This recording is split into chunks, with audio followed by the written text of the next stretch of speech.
In 2017, Czech climber Adam Ondra made the first ascent of the Route Silence, the hardest rock climb in the world, and an outstanding athletic performance. But let's not get ahead of ourselves. Humans have climbed on trees and rocks to escape predators and reach food for millions of years. A rich aristocratic elite started conquering summits in the Alps 300 years ago in the name of national glory and science. In the later 1800s, when the major summits of the Alps were first ascended, people started looking for more difficult routes up the steeper features of those mountains. To ascend those, they needed to hone their skills on rock, and the sport of rock climbing was born. Today we are going to take a deep dive into the history of the sport and find out who the best rock climbers and their hardest climbs of their time were. Now let's jump back in time to the year 1906, when the American Oliver Perry Smith made the first ascent of the Perry Kante in the Alps sandstone mountains in eastern Germany. The route is widely regarded as the first 6A in the world. The first ascensionists used 2 human pyramids to overcome difficult sections, and even with more rings added later, it remains a moral challenge with huge and potentially dangerous fall potential in case of a mistake.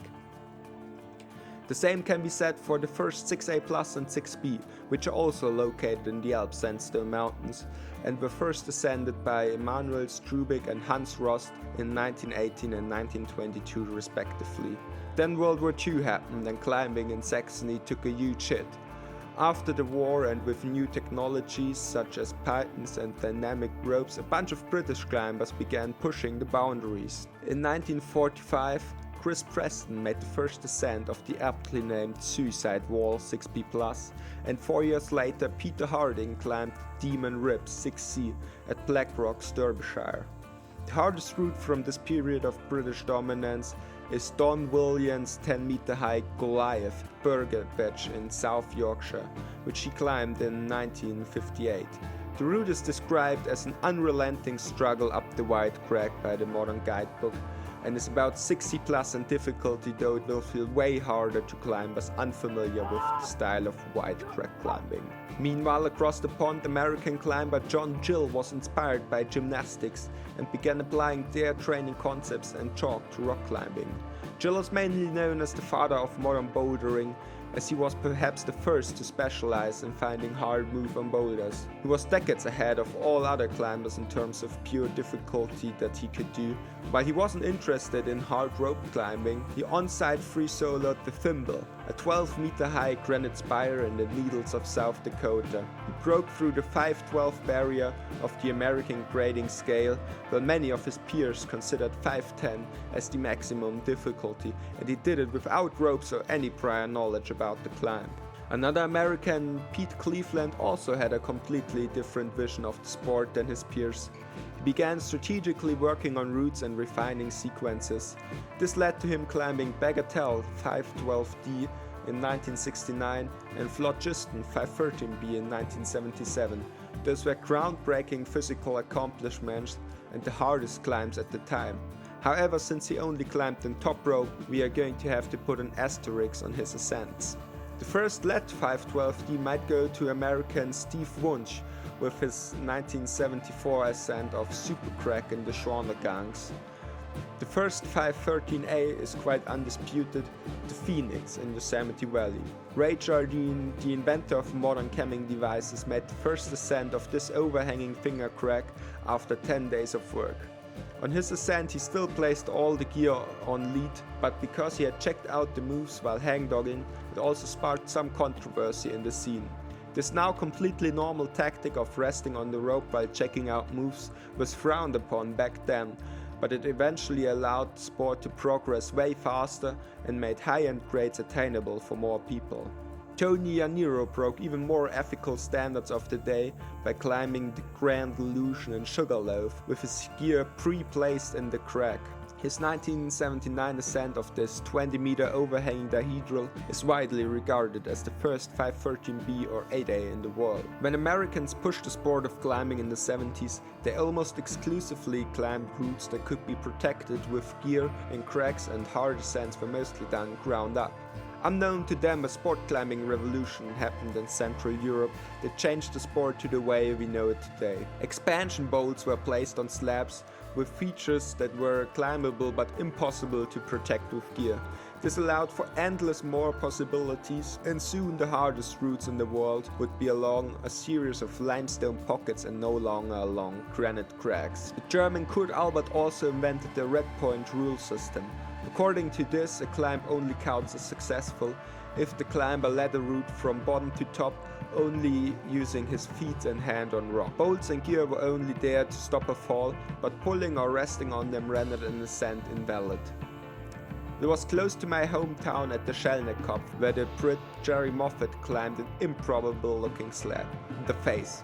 It was the first 10 minus on the UIAA grading scale, and according to modern translations, the first 8A plus in the world.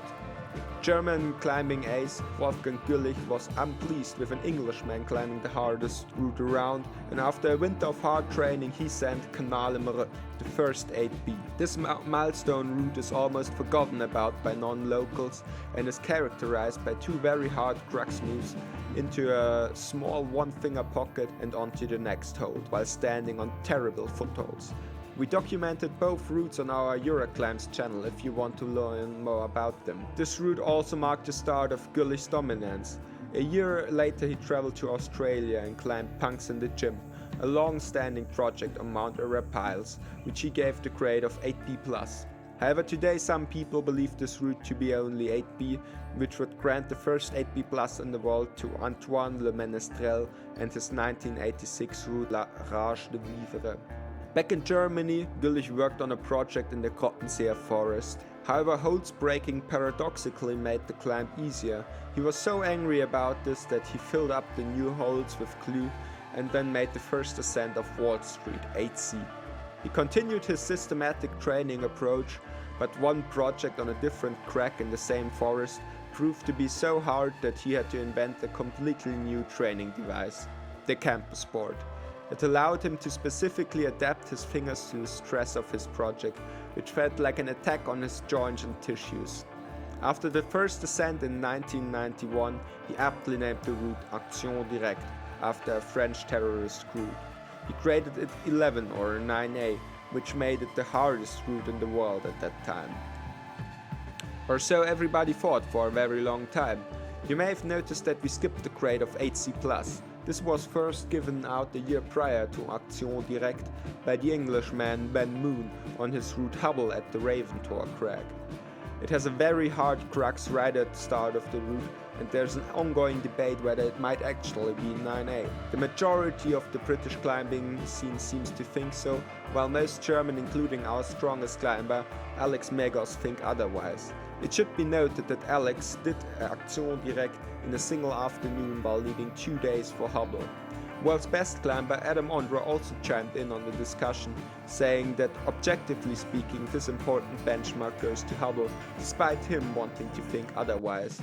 So even if this hurts my German soul, we probably have to accept that Hubble was in fact the first 9A in the world. Now things get very controversial. The next time a new grade was widely accepted was 10 years later in 2001, when Chris Sharma did the first ascent of his epic multi-year project Biography 9A+ in Seus, France. But before that, in 1995, Frenchman Fred Roulon, who had previously climbed 2 9As, sent Akira, a route that he considered so next level he gave it 9B. Most of the rock climbing community doubted the route's difficulty or that he even did it. Few of the world's best climbers tried it, but nobody came close. There were rumors of broken holes that Fred himself removed, but then years later he reclaimed large sections of the route for an investigation, and there is footage of him doing crazy campus moves on monos in a roof. It wasn't until a year later that 2 French climbers did the long-awaited second and third ascent. They downgraded the route to 9A, however they used modern climbing shoes, heel hooks and footholds that Fred ignored, so it might actually be possible that he did 9B climbing in 1995, even if the route might not actually be that hard. There are 4 more contenders for the first 9A+. 3 of them are located in Austria and 2 of them were first climbed by Alex Huber. In 1994 he did Weiße Rose and in 1996 Open Air. Both are at the Schleier Wasserfall crag and he gave them the grade of 9A. It took over a decade until a young Adam Ondra got the second ascent of both routes. After this, some sources list Weiße Rose as the first 9A+ in the world. However, neither Ondra nor Jakob Schubert, who made the third ascent last year, upgraded the route. Open Air, on the other hand, was upgraded to 9A+ by Ondra and has been waiting for a third ascent ever since. But what if a third ascensionist calls it 9A? After all, climbing grades are based on a consensus. Well, also in 1996, Stefan Fürst climbed Ski 9A at the Geisterschmiedewand. This route waited over 20 years until once again Adam Ondra got the second ascent and called it a hard 9A+. He did break a foothold a few years prior. There are rumors of something else breaking shortly after first ascent, but is it enough to make the difference between a hard 9A+ and a 9A? Well, just to be sure, there's another one, which might even be the first 9B in the world, Mutation, done in 1998 by British Steve McClure. It is the 9A extension to his 8C Plus classic Evolution. The route stood unrepeated for 23 years until Scottish strongman Will Bosey made the second ascent after more than 40 sessions and upgraded the route to a hard 9A+.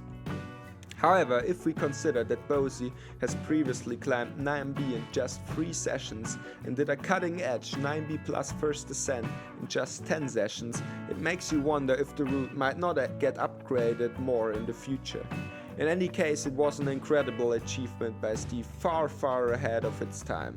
It was 10 years later in 2008 when Chris Sharma did the first ascent of Jumbo Love at Clark Mountain, a 75-meter endurance monster that stands as the first consensus 9B in the world. It has since only been repeated by fellow American Ethan Pringle, who battled Sharma for the first ascent. However, once again there's somebody in history who may have underestimated his abilities, and this time it's no other than the big wall climbing legend Tommy Caldwell. That's right, while he's mainly known for his many free climbing routes on El Cap, he was also a cutting-edge sport climber in the early 2000s. Just 2 years after losing his left index finger in a table saw accident, he made the first ascent of the mysterious Flex Luthor. While he never officially gave it a grade, he called it his hardest ever and the hardest climb in North America. Some people have tried it, but nobody came close. There were rumors of big chunks of rock breaking off the route, and it wasn't until October of this year when Maddie Hong got the second ascent and suggested a grade of 9B, saying that potential breaks are unlikely to have been on the hard sections. Just a few weeks later, Carlo Traversi has made the third ascent, but has as of yet not commented on the grade. If he confirms the grade and Mutation doesn't get upgraded, Tommy Caldwell might be the first person in the world to sport climb 9B. Well, this thing is getting kinda long, but luckily we only have 2 more grades to go. 9B Plus was first given as a grade by Bernabe Fernandez to his route Chilam Balam way back in 2003. At the time, the climbing community dismissed it and most people don't believe that he even climbed the route, and following further repeats the route has now settled at 9A+/B. It would take 9 more years until somebody I've mentioned a lot already finished high school and could focus on climbing full time. In 2012, the only 19-year-old Adam Ondra made the first ascent of change in the Henschelaren cave in Norway and proposed a grade of 9B+. It is a 50-meter roof monster that took him more time than any previous project, and the grade was later confirmed by Stefano Ghisolfi, who got the second ascent in 2020. Adam went on to make the first ascent of 2 further 9B+ routes before upping the ante once more in 2017 when he climbed his mega multi-year project Silence and graded it 9C. The route is located in the same cave just next to Change and consists of 3 very unique and incredibly hard boulder problems. He trained specifically for the route and took 7 trips to Norway before eventually ascending. If you haven't seen the video on this ascent, go watch it right now. So where does this all lead to? Second 9C in the world bibliography by Alex Megos got downgraded after a new sequence has been found by Stefano Ghisolfi. There are some other potential hard projects out there, and there are certainly a few climbers capable of climbing 9C if they are willing to put in the tremendous amount of effort it requires. Adam Ondra considers 9C plus and even 10A possible, but finding a piece of rock that hard but not impossible might be the crux. It will surely be done one day, but the chances are that the first 10A climber is not even born yet. I hope you have enjoyed this bit of climbing geekery. What do you think about grades? Do they even matter at all? Let me know in the comments, and until next time, have a nice day.